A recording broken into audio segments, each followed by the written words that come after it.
Keep thy foot when thou goest to the house of God, and be more ready to hear than to give the sacrifice of fools, for they consider not that they do evil.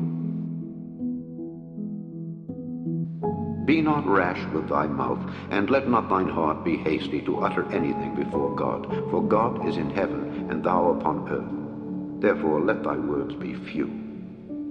For a dream cometh through the multitude of business, and a fool's voice is known by multitude of words.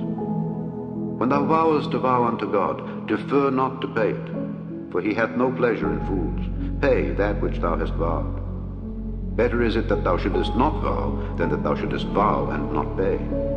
Suffer not thy mouth to cause thy flesh to sin, neither say thou before the angel that it was an error.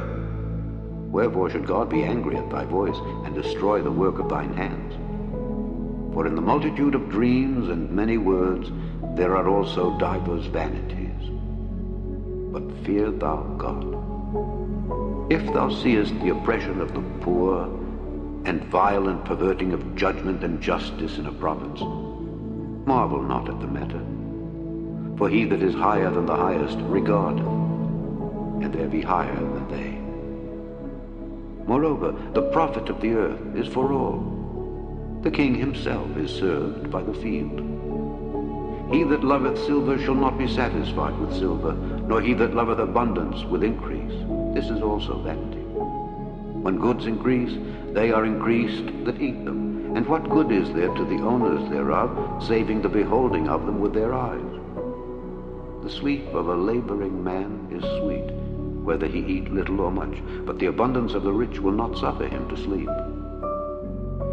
There is a sore evil which I have seen under the sun, namely, riches kept for the owners thereof to their hurt.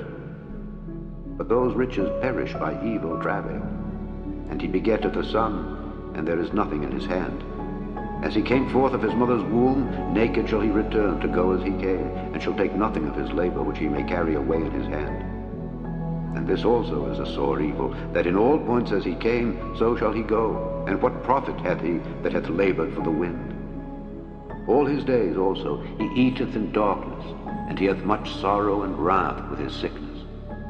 Behold that which I have seen. It is good and comely for one to eat and to drink, and to enjoy the good of all his labor that he taketh under the sun all the days of his life, which God giveth him, for it is his portion. Every man also to whom God hath given riches and wealth, and hath given him power to eat thereof, and to take his portion, and to rejoice in his labor, this is the gift of God.